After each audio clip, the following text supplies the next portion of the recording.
you feel conversations about racism, and specifically anti-Black racism in the United States, have become next to impossible? What if we reframed the conversation and experience of racism as a system of caste? Welcome to Audiobook Reviews in 5. This is Jana, also known as Yana, and today I'm reviewing Caste, The Origins of Our Discontents by Isabel Wilkerson and read by Robin Miles.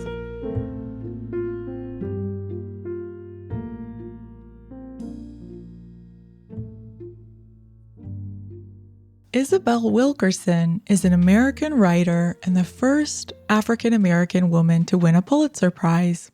She was also presented with the National Humanities Medal by President Barack Obama, and she is considered a leading figure in narrative nonfiction. She's also the author of The Warmth of Other Suns, the epic story of America's Great Migration, published in 2010. To write that book, she devoted 15 years and interviewed more than 1,200 people to tell the story of the 6 million people, among them her parents, who defected from the Jim Crow South.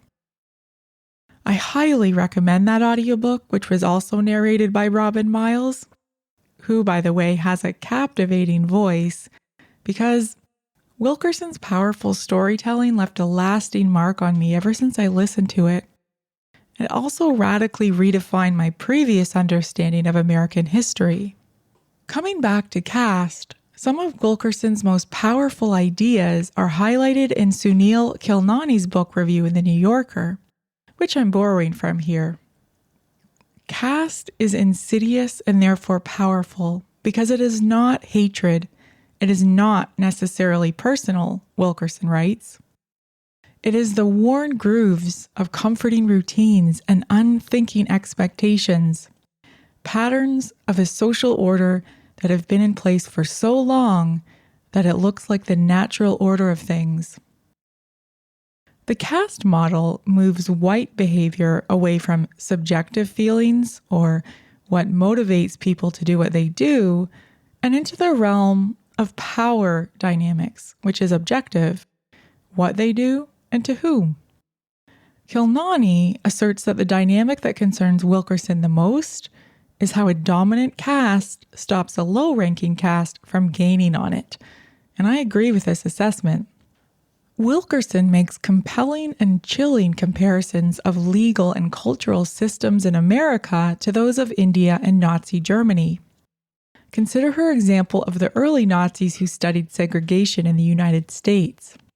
Sitting down to draft a prototype of what would become the Nuremberg race laws in 1935, the Nazis tasked with this concluded that some American hierarchical and legal structures designed to protect racial purity were just too extreme. Imagine that. The examples about India's caste system were not particularly new to me, but these absolutely strengthen and support Wilkerson's argument. However, Wilkerson's biggest blind spot seems to be American individualism, and this seems just as relevant and insidious as caste. In spite of all the benefits that individualism confers, if each person is responsible only for their own success and well-being, are they not thereby incentivized to retain every possible privilege offered to them? Individualism bears a particularly insidious relationship to racism.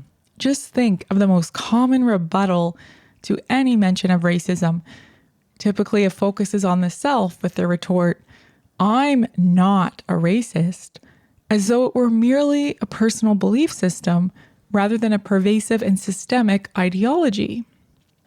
Historically, American focus on individualism allowed for distinct hierarchical systems that departed from class and aristocracy. But it's a serious error of judgment to believe that hierarchy is purely based on merit, in spite of popular ideas about the American dream, which tends to chalk success up to hard work, dedication, and grit, ignoring social or developmental context. While Wilkerson glosses over this briefly for about 12 minutes in chapter 29, which is called The Price We Pay for a Caste System, where she cites dismal rates of literacy, math skills, complications in maternal health, and poverty in the United States compared to other wealthy countries. I expected much more material dedicated to this topic, given the catastrophic health outcomes of COVID-19 within marginalized communities across the United States. For example, we might assume that Americans living through COVID would prioritize public health programs and funding, and indeed, many polls reflect that desire. However, a disturbing number of white Americans are still overly concerned with what Wilkerson describes as dominant group status threat, and that they are more concerned about losing individual freedoms, like shopping without wearing a mask and maintaining their access to entertainment and firearms, than they are about the implications of hundreds of thousands of fellow citizens facing insolvency because of healthcare costs, or losing their independence due to long-term health effects of COVID, or indeed losing their lives. Wilkerson does mention COVID, so I'm surprised she doesn't devote more time to these specific examples. That said, the idea of reframing systemic racism as a caste system is useful, and Wilkerson's storytelling and personal examples leave a lasting impression, so I encourage you to check this one out.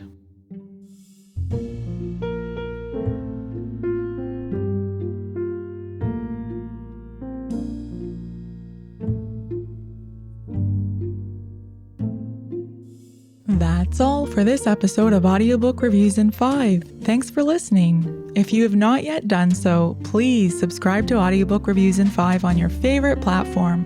By subscribing, you help increase the profile of this podcast and chances of other listeners like you finding it.